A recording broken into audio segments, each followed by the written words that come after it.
सभी को नमस्कार। हमारे यूट्यूब चैनल में आप सभी का स्वागत है।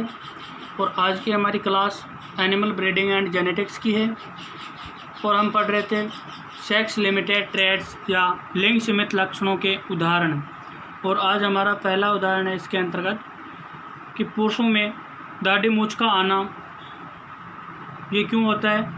ये होता है कि नर में टेस्टोस्टेरोन हार्मोन स्रावित होता है और उस हार्मोन के कारण पुरुष में दाढ़ी मूंछ आती है, जबकि महिला में नहीं आती है। महिला में क्यों नहीं आती है? क्योंकि महिला में मादा हार्मोन उपस्थित होता है और मादा हार्मोन एस्ट्रोजन होता है, जिसके कारण महिलाओं में कभी भी दाढ़ी मूंछ नहीं आती है। तो ये आपके लिंग सीमित लक्षण का उदाहरण था। यानी ये दाढ़ी मूंछ आने का जो लक्षण है वो नर और मादा दोनों लिंगों में पाया जाता है, लेकिन नर में नर हार्मोन की वजह से वो अपना प्रभाव दिखाता है, जबकि मादा में मादा हार्मोन की उपस्थिति के कारण वो अपना प्रभाव नहीं दिखा पाता है। दूसरा उदाहरण आपके कि मुर्गे की गर्दन व पूंछ पर हैकल व सिकल पंखों का विकास। यानी मुर्गे की गर्दन पर हैकल पंख पाए जाते हैं और पूंछ पर सिकल पंख पाए जाते हैं। इनका विकास नर में टेस्टोस्टेरोन हार्मोन की उपस्थिति के कारण होता है, लेकिन मादा में नहीं हो पाता है। नेक्स्ट लक्षण आपका कि मुर्गे में कलंगी के वेटलस का विकास केवल नर मुर्गे में होता है टेस्टोस्टेरोन हार्मोन के कारण, मादा मुर्गी में नहीं होता है। इसी प्रकार दुग्ध स्रावण केवल मादा में होता है और मादा में मादा हार्मोन एस्ट्रोजन के कारण होता है। ये जो मिल्क ग्लैंड है वो नर और मादा दोनों में पाई जाती है, लेकिन मादा में मादा हार्मोन की उपस्थिति के कारण उनका डेवलपमेंट हो जाता है, जबकि नर में टेस्टोस्टेरोन हार्मोन के कारण मिल्क ग्लैंड का डेवलपमेंट नहीं हो पाता है, जिसके कारण नर में दुग्ध स्रावण नहीं होता है। तो ये आपके लिंग सीमित लक्षणों के उदाहरण थे। अब अपन पढ़ेंगे लिंग प्रभावित लक्षण या जीन। लिंग प्रभावित लक्षण या जीन, सेक्स इन्फ्लुएंट ट्रेट्स।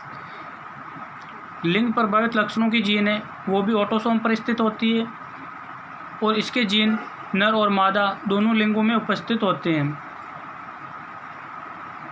और दोनों लिंगों में अपने लक्षण प्रदर्शित करते हैं, लेकिन लक्षण प्रदर्शित करने की आवृत्ति अलग अलग होती है।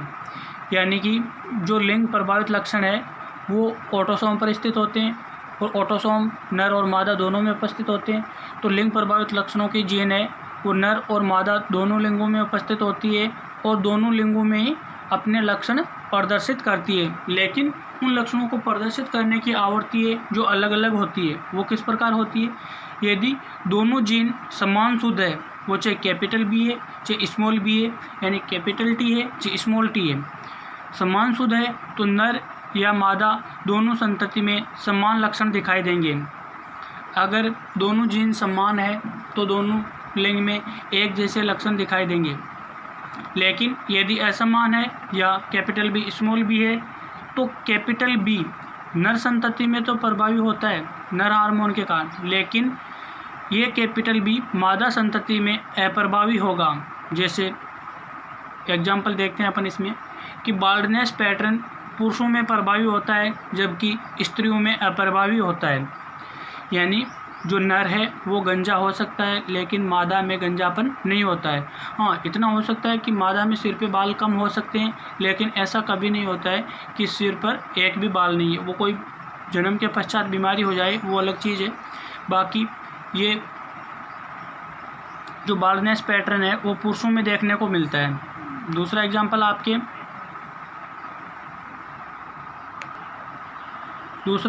आपके forelock, cleft plate, hair lip, सुपरिंग, ये पुरुषों में सामान्य होते हैं, लेकिन इसके लक्षण हैं जो महिलाओं में नहीं दिखाई देते हैं। वो क्यों नहीं दिखाई देते हैं? क्योंकि अगर महिला संयुग्मकीय है, उसके जीन दोनों समान है तो उसमें प्रभावी होगा, लेकिन यदि एक शुद्ध है एक अशुद्ध है तो उसमें अपना प्रभाव नहीं दिखा पाएंगे। तो ये जो बाल्डनेस पैटर्न है वो पुरुषों में प्रभावी होता है और इसमें अपन एग्जाम्पल के रूप में ये बाल्डनेस पैटर्न है, इसी का एग्जाम्पल देखेंगे।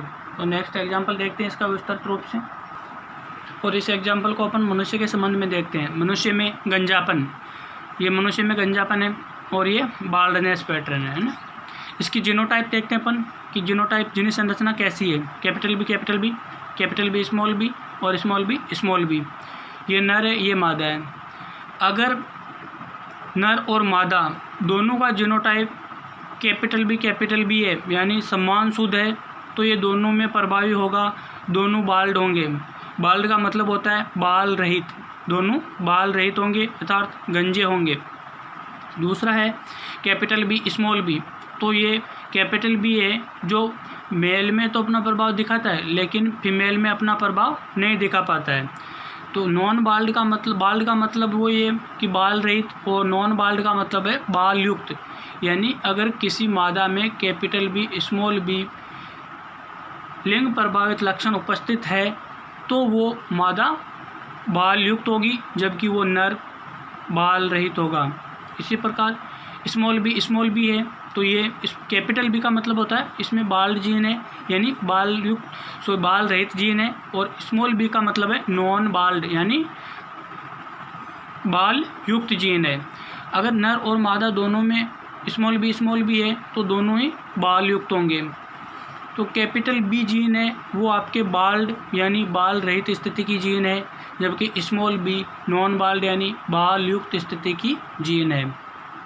तो इसका अपन देखते हैं, यदि दोनों जीन समान शुद्ध है अर्थात या तो कैपिटल बी है या स्मॉल बी है तो नर व मादा दोनों संतति में समान लक्षण दिखाई देते हैं। लेकिन यदि असमान है कैपिटल बी स्मॉल बी है तो नर संतति में प्रभावी होगा लेकिन मादा संतति में अप्रभावी होता है। अतः बाल्डनेस पैटर्न पुरुषों में प्रभावी होता है।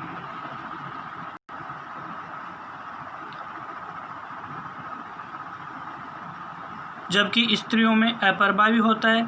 जब एक बाल्ड मेल की शादी नॉन बाल्ड फीमेल के साथ होती है तो उससे क्या संतान बनती है कि इसे कैपिटल बी 2 युग्मक बनेंगे और इससे 2 युग्मक बनेंगे स्मॉल बी। जब इस कैपिटल बी का क्रॉस स्मॉल बी से होगा तो ये capital B small B bald male बनेगा, और इस कैपिटल बी का क्रॉस इस स्मॉल बी से होगा तो आपके ये नॉन बाल्ड फीमेल बनेगी कैपिटल बी स्मॉल बी। अगर capital B small B male है तो वो नॉन बाल्ड होगा, capital B small B gene युक्त अगर मेल है तो वो बाल्ड होगा। और वही अगर capital B small B gene दोनों में समान है लेकिन लिंग का फर्क है, नर है तो प्रभावी है, मादा है तो अप्रभावी है। तो लिंग प्रभावित लक्षण या जीन है जो लिंग की वजह से प्रभावित होते हैं और एक लिंग में अपना प्रभाव दिखाते हैं जबकि दूसरे लिंग में अपना प्रभाव नहीं दिखा पाते हैं। तो इसमें कैपिटल बी स्मॉल बी की जीन है और इसमें भी कैपिटल बी स्मॉल बी की जीन है। अगर ये मेल है तो बाल्ड होगा, फीमेल है तो नॉन बाल्ड होगा। तो ये आपका चैप्टर है जो चैप्टर नंबर 12 और चैप्टर नंबर 13 दोनों कंप्लीट हो गए हैं। इसमें आपके sex linked inheritance, sex limited traits और सेक्स इन्फ्लुएंसेंट ट्रेड्स ये तीनों टॉपिक है जो कंप्लीट हो गए। और वीडियो को पूरा देखने के लिए आप सभी का बहुत बहुत धन्यवाद।